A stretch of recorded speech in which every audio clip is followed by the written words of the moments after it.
Assalamualaikum warahmatullahi wabarakatuh. Izin memperkenalkan diri, nama saya Taruna Madya Triadi Surya, NIT 2140471, Prodi Manajemen Transportasi Perkeretaapian 2B, Politeknik Perkeretaapian Indonesia Madiun. Di sini saya akan menjelaskan tentang analisis mengenai dampak lingkungan pada transportasi, yakni MRT Jakarta. Langsung saja kita mulai ke materi.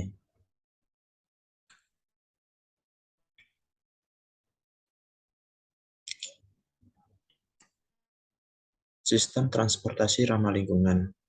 Permasalahan yang dapat ditimbulkan oleh berkembang pesatnya transportasi darat antara lain yakni polusi udara, polusi suara, kemacetan, dan meningkatnya angka kecelakaan lalu lintas.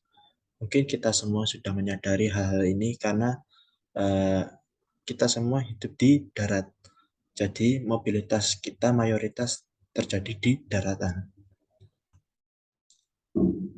Untuk perencanaan sistem transportasi, perencanaan sistem transportasi harus disertai dengan pengadaan prasarana yang sesuai dengan memenuhi persyaratan dan kriteria transportasi, antara lain volume penampungan, kecepatan rata-rata, aliran puncak, keamanan pengguna jalan, dan dampak yang ditimbulkan terhadap lingkungan. Arti penting lingkungan hidup. Apa sih lingkungan hidup itu? Ya, mari kita simak. Lingkungan hidup berperan penting terhadap dalam lingkungan. Jika lingkungan dieksploitasi manusia terus-menerus, populasi manusia yang makin bertambah menyebabkan peningkatan kebutuhan hidup yang harus dipenuhi. Sumber pemenuhan kebutuhan manusia berasal dari lingkungan, sehingga diperlukan upaya sadar dan rencana untuk memadukan lingkungan hidup, termasuk sumber daya alamnya. Tagline: meningkatkan mobilitas dan meningkatkan kualitas hidup, atau dalam bahasa Inggrisnya increasing mobility, improving life quality. Itu adalah tagline dari MRT Jakarta. Sistem transportasi yang cepat, aman, nyaman bagi warganya, seperti yang digaungkan dalam tagline MRT Jakarta. MRT Jakarta merupakan alternatif transportasi publik yang sangat ditunggu-tunggu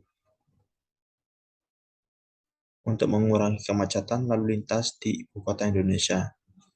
Kita tahu sendiri bahwa Jakarta merupakan ibu kota dari Indonesia yang memiliki kepadatan penduduk yang tertinggi, bukan hanya di Jawa, tapi di Indonesia. Karena kita tahu sendiri ibu kota yang merupakan pusat dari ekonomi, pusat dari pemerintahan. Jadi banyak warga yang melakukan urbanisasi yang menyebabkan di sana pemadatan penduduk yang sangat tinggi, yang menyebabkan beberapa permasalahan, khususnya permasalahan transportasi.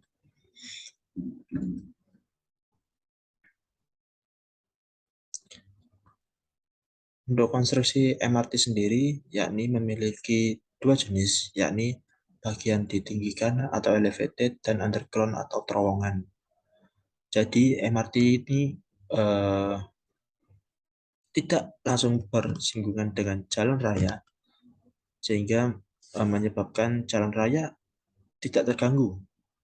Kita tahu sendiri untuk kereta api konvensional biasanya bersinggungan dengan jalan raya perpotongan atau yang biasa kita kenal dengan perlintasan sebidang. Nah, kita tahu sendiri kalau seandainya ada kereta lewat itu sering terjadi kemacetan di perlintasan sebidang tersebut. Itu akan menyebabkan beberapa permasalahan yang ada di transportasi darat, menimbulkan polusi, polusi suara, dan lebih parahnya lagi akan sering terjadi kecelakaan. Nah, sedangkan kalau kita menggunakan elevated atau underground di sini, eh, kita tidak langsung berkontak dengan lalu lalang manusia. Jadi ini lebih aman, namun juga membutuhkan biaya yang lebih besar. Manfaat MRT yang pertama yakni penciptaan lapangan kerja, nomor dua investasi, yang ketiga dampak lingkungan, nomor empat waktu. MRT Jakarta juga menimbulkan beberapa budaya baru, yakni adanya perpindahan transportasi pribadi kepada transportasi publik, keinginan untuk berpindah. Nah, dengan habit masyarakat yang biasanya menggunakan motor, dengan adanya MRT atau hadirnya MRT, masyarakat akan cenderung lebih suka bermobilitas dengan jalan kaki atau bersepeda. Perubahan perilaku pada transportasi publik, sopan santun, kebiasaan mengantri, menghargai disabilitas, ibu mengandung, dan orang tua. Kita tahu sendiri juga di MRT Jakarta itu juga mengenal sistem TOD atau memaksimalkan daerah yang ada di sekitar stasiun MRT. Jadi daerah stasiun MRT itu trotoarnya lebih dilebarkan dan jalannya dipersempit sehingga masyarakat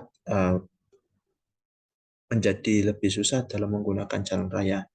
Dan itu merupakan himbauan juga agar masyarakat menggunakan transportasi umum. Nah, kita lihat di beberapa waktu belakangan ini, trotoar itu digunakan beberapa event seperti Citayam Fashion Week gitu. Nah, itu merupakan suatu dobrakan agar masyarakat itu mau untuk berjalan kaki. Kita tahu sendiri sih, penduduk kita orangnya mager-mager. Nah, mulai dari sini kita harus mensupport event-event tersebut supaya masyarakat mau untuk meninggalkan transportasi pribadi dan berpindah ke transportasi umum. Ini cuma bentuk kebiasaan aja sih. Ya mungkin lah, pertama kali itu agak berat ya untuk meninggalkan transportasi pribadi ke transportasi publik.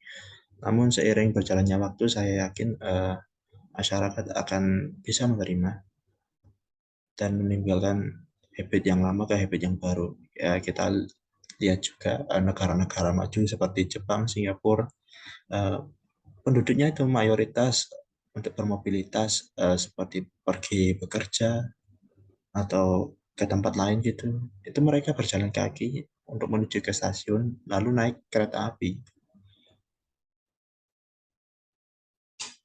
Ya, mungkin kita akan perlahan menuju ke sana. Semoga kita sadar akan kemacetan yang terjadi di kota kita yang menimbulkan beberapa permasalahan, yakni untuk lingkungan, polusi udara, bahkan sering terjadi kecelakaan juga, kebisingan. Ya, mari kita kurangi hal tersebut dengan menggunakan transportasi umum.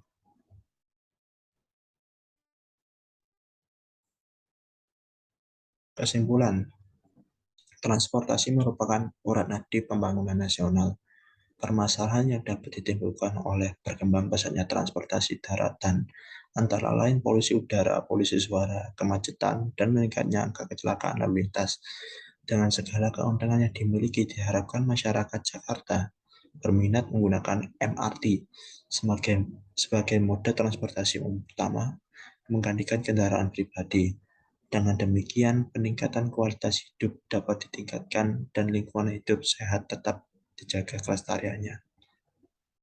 Nah, sekian presentasi dari saya. Apabila ada kurangnya, saya mohon maaf. Saya tutup. Wassalamualaikum warahmatullahi wabarakatuh. Sampai bertemu di video berikutnya.